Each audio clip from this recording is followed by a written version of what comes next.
concours international est une longue aventure puisqu'il a démarré il y a de ça plusieurs années et il a connu pas mal d'évolutions.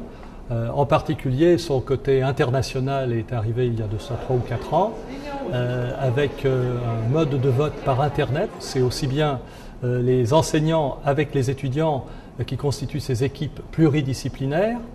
Et puis, chaque année, il y a un thème qui est un thème commun à notre deuxième manifestation, qui est le prix national art urbain, qui lui s'adresse plutôt aux professionnels et aux élus. Le séminaire Robert Rosel s'inspire de la pensée de Robert Rosel, un urbaniste de l'époque de la reconstruction, et ses valeurs sont essentiellement basées sur la vérité ne peut pas venir d'un seul cerveau, mais qu'il est nécessaire pour les réflexions d'avoir plusieurs points de vue.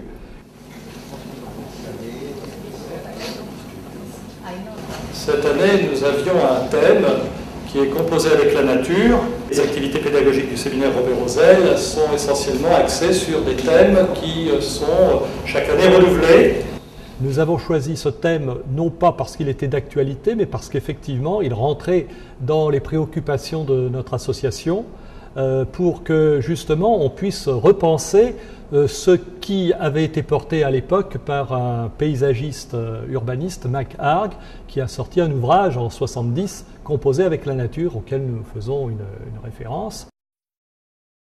La nature, c'est bien, mais ce n'est pas la finalité en tant que telle, parce que la finalité, c'est quand même, pour nous, séminaire Robert Rosel, les habitants. Et la conséquence, c'est qu'effectivement, ils puissent avoir une nature qui puisse leur permettre de vivre. Et c'est pour cela que nous sommes très intéressés par des expériences qui viseraient justement à faire en sorte que des bidonvilles puissent se retrouver être des lieux de vie convenables, car il faut savoir qu'il y a quand même 1 milliard d'habitants qui sont dans des conditions que certains pourraient trouver indignes, mais il y a encore des conditions encore plus indignes, notamment dans toutes les habitations qui se retrouvent dans des zones à risque. Le concours de 2009 s'illustre en particulier, encore une fois, par un bond en avant, puisque nous avons 12 pays, 33 établissements de différentes obédiences universitaires, 55 professeurs qui ont effectivement voté selon les critères qui sont fixés par la qualité architecturale, la qualité de la vie sociale et le respect de l'environnement, et qui ont ainsi donné au classement général 8 lauréats. On est de la deuxième école de Naples, d'Archi de Naples. On est parti comme un point de force dans l'analyse du territoire. Et donc, on a vu comment le tissu urbain il est en train d'occuper toutes les terres agricoles du site. Yo soy Martín Fernández, de Lema. Yo soy María Belén Gallegos, somos de Argentina. Somos del Taller Sudamérica de la Universidad de Buenos Aires. Un chilometro di costa che in questo momento è inadeguato e insufficiente per il turismo e che con il progetto di questi studenti diventerà un progetto per la natura. Donc le projet s'intitule Hub, d'abord en relation à la connexion, puisqu'on interroge un territoire à l'intercommunalité entre la ville de Saint-Herblain et 2 autres communes, les communes d'Indre, qui sont le long de la Loire. On travaille sur la question de l'eau dans l'environnement naturel, en même temps pas très loin d'une ville, donc qui est un sujet extrêmement délicat, sensible, pas très facile à traiter.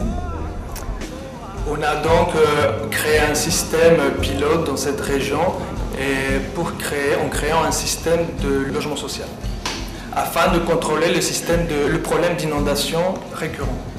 Chciałbym przedstawić ekipę ze Szkoły Architektury z Gdańska, w której skład wchodzi. L'expérience est très positive.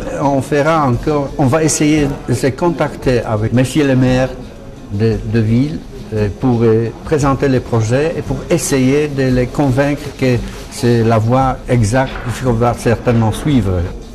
Por medio de la universidad tuvimos la oportunidad de conocer del concurso. El año pasado la universidad participó y este año también tuvimos la oportunidad de conocer el proyecto y de participar con nuestro proyecto y otros proyectos de la universidad.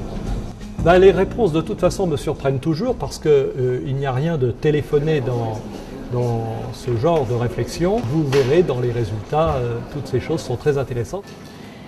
Je félicite vivement les doyens Alberto Miani, les professeurs Mauricio Pinilla et Fernando de la Carrera et les étudiants.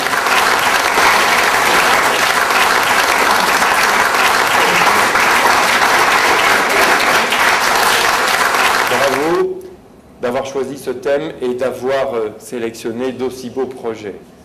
Bravo aussi de réussir à associer une série d'acteurs qui ne parlent pas le même langage et de fabriquer des projets vivants pour la ville, pour ceux qui y habitent et pour l'ensemble de nos concitoyens. Bravo aussi d'essayer d'ouvrir une porte sur le développement durable, le développement urbain durable.